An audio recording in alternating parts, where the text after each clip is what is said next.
let's talk transfers in this group of 11, the impact this group might have for Nebraska. And, I want to let's just fire through these names and fire through. And let's just kind of give realistic thoughts on the group.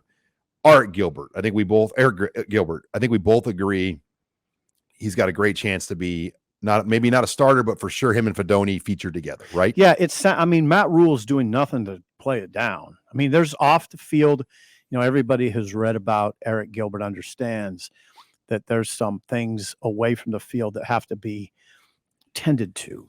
But think about it. He was Eric Gilbert was with Jake Peets at LSU. Jake Peets and Matt Rule are close. Jake Peets, the former Nebraska, he was a long snapper.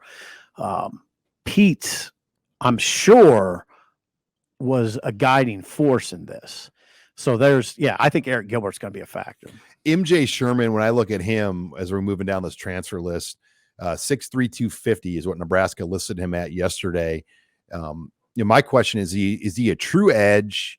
Is he an inside backer? Like, how will they feature him on this scheme? But I pencil him in as a projected starter.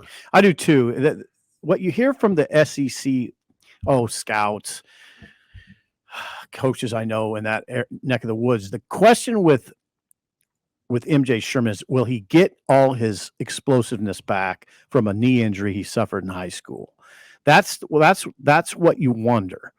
But yeah, Sean, they brought him in here for a reason. He's going to get every chance to be a factor. Corey Collier, moving down here, safety out of University of Florida, 6'1", 180. I don't have a great read where he's going to factor. I just know he's walking into probably the most experienced position group. So for me, it's hard to say like he's going to beat out any of those safeties unless Buford's not fully recovered from his injury. Maybe I'll have a chance. But Corey Collier, where he fits will be something to watch too. Yeah, he doesn't have to necessarily be ready to roll, but that's more one that could be kind of a wait and see, maybe be patient on. Elijah Judy, D lineman, gotta play out of Texas A&M, 6'3", 300 pounds. I look at him as kind of a Colton Feast, Devin Drew replacement at that point.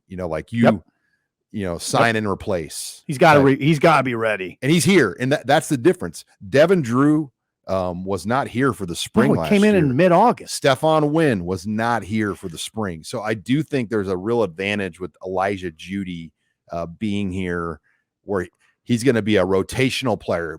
I'm not saying he's a starter, but he's going to play 30, 40 snaps a game. When did Drew get here last year? Was it mid-August? I don't know if it was quite mid-August, but no. Yeah, he missed the first week of camp. Did he? Like, he only had like 10, 12 practices before Ireland. So he probably, he got here in early August. So the reason I remember this is we had those 2 photo days. His like second or first practice was one of those that second photo day. And he wasn't in full pads. No, he was in shorts. Yeah, he was still in acclimation period, so he didn't start getting into practice till well into August. As Mark Banker would say, that he was running around in underwear. Yeah. So it's big that Judy's here, and Judy is one you definitely point to, I would think. And you got to be ready. You got to be ready to roll. All right, Jeff Sims versus Casey Thompson, Sean Callahan versus Steve Sipple, round 12. We're going to go back and forth on this. I think Jeff Sims is going to have an advantage coming out of the spring with the reps he gets. Now, I know Casey's going to get a chance, but we talked to Coach Rule about Jeff Sims. I think, if there were like a Vegas odds board, I think he'd have the slight edge to be the starter, not knowing anything right now. I mean, I can't necessarily disagree with you. I just hope that Casey has shown the respect he's earned, not the respect he deserves. He deserves it, but the respect he's earned. Casey's earned. You're not projecting anything, right? I mean, you saw what he did. So I just hope Casey gets that respect. It's going to be difficult to watch these guys in the spring while he's rehabbing a shoulder injury. I can't imagine that would be comfortable for Casey. It'd be fascinating to follow that. Okay. All right. Moving down the list, Josh Fleeks out of Baylor, Cedar Hill High School, same high school as Joey McGuire was the head coach at. And then his son, obviously Garrett, played there, was a teammate of his at Baylor. Now Garrett McGuire is his coach at Nebraska. I look at Josh Fleeks as probably a top 6 guy, a rotational player, because he's not coming here as a 6-year grad transfer if he's not going to be in the rotation. That's my opinion. Rotation guy. That's what I think. Now, I don't know if he's a starter. I think he's a rotation guy. Yeah, that's what I think. Chief Borders, edge, just out don't of Florida. know. Just don't know. You look at Chief Borders and kind of what he brings to the table. My question is, where does he stack up compared to Blaise Gunnerson and Jamari Butler? Mm-hmm. Is that's he? The question. That's the discussion right there. Then MJ Sherman. I believe MJ Sherman is the better of the two. Well, you're going on nothing though, because how do you evaluate Chief Borders? All you can do is look at Florida special teams tape. That's really all there is. And Sean, you just can't. There's not much you can judge from that. All right, moving down. Jacob Hood, 6'8", 345, Georgia transfer out of Nashville, Tennessee. Can Jacob Hood contend for the right tackle job? I think we're both on the same page here. I think he's a developed guy. Yeah, he's basically a freshman. He didn't play last year as a redshirt freshman. Yeah, so it'll be his first year of action. So, yeah, I don't know that you should expect him to come in and win a job. I've seen people project that. No. I'm sort of surprised. Like, I mean, he would have to beat out a guy like Turner Corcoran or Bryce Benhart that have played a lot of snaps at this level in the Big Ten. I wouldn't look at him like, I don't look at him like that. I was told too, like Fran Brown, who, has the contact to Matt Rule because they coach together. Fran Brown's a defensive backs coach at Georgia. He basically said like, yeah, this guy, needs work, developmental guy. Like, so you look at that recruiting class, though, there's only one offensive lineman in that class. Nebraska signed a year ago, so they needed more numbers. They did. It was startling to me that like the first year of Raiola last year, they only brought in 3 new linemen, and that was a key area of need. And Kevin Williams and Hunter Anthony were 2 of them. Mm-hmm. And then the third one was Justin Jenkins, mm-hmm. who's the smallest lineman on the roster. Yeah. How about Matt Rule too, saying he wants 16 scholarship linemen? Right now they have 15. Okay. So they're still under, which tells you, my friend, they're going to probably try to get one more from the portal if they can. Yeah. We had limited time with Coach. One question I would like to ask him is how challenging is it right now to go get a offensive lineman out of the portal that's really capable of starting? I can't be easy. I wanted to get it in, but when I heard his calendar ding. Oh, did you hear that? Well, yeah, on his thing, busy people have meetings on these on their calendars, mm-hmm. on their email calendar. And it sounded like he had a 10:15. So we had to get Coach off and, we got to talk to him for an hour. And he was great. Yeah, he was.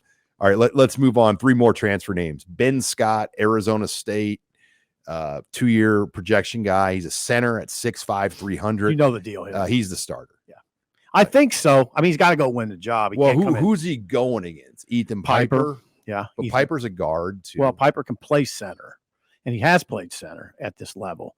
But no, they brought Ben Scott in. He's a starter, period. Okay. He can't come in sloppy. I mean, he's got to come in and win the job. Well, he's not going to come. No. He's got Columbus blood in him, Steve. Yes, Sipple. He does. Strong Columbus ties. All right. Billy Kemp, the 4th. Well, boy, he's got to play. 5'9", 180. He's had 2 70-plus yard reception seasons under his belt at Virginia. He's returned several live. And, I think Sipple, the return element of kind of what he brings to the table is really interesting to me too, because he's a very proven return guy. He's got 192 catches for 1,774 yards as a receiver, but he's also fielded. He's fair caught 76 punts and had 64 punt returns. So he's been involved in 130 punt returns. Yeah, Matt Rule. Forget what we say about Billy Kemp. Matt Rule yesterday just said they're going to look at him as a return man. And Rule also said something that I've said about Billy Kemp a few times, and that is he looks like a slot guy. He looks like a prototypical slot guy, 5'9", 172.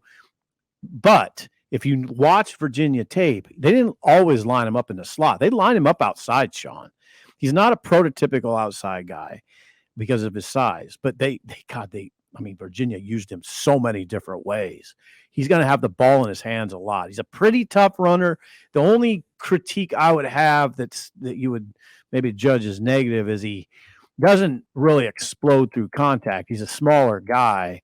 He But battled some injury this year too. yeah, but he's fast and tough. I'm not saying he's not tough. He's fast and tough, but that size, he doesn't get through. If he runs into contact, he goes down. But Sean, he's going to get the ball in his hands a lot.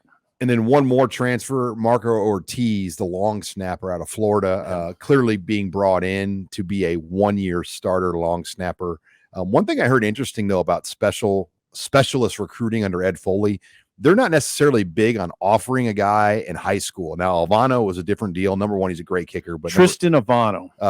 Tristan Alvano. He had the offer previously, so they honored those situations. But I think in their perfect world, they want to make sure a guy wins the job before they put the money on the guy. Because if you put money on a poor freshman kicker, let's use an example of Mauro Bondi.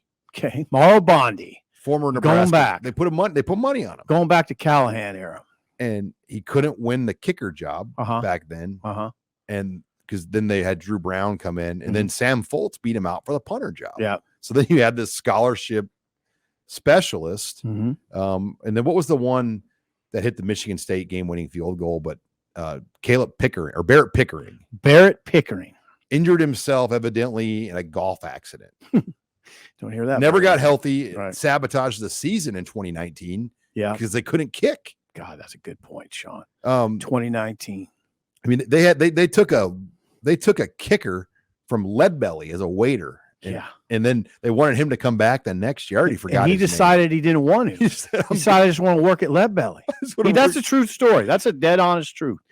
He just decided I don't want to play. Well, then they had another kicker who I think his dad was like the doctor for Matt Davison and his wife when they had a baby, and his son joined. I mean, they were pulling kickers out of the bleachers that year. It was a disaster. It's not what you want.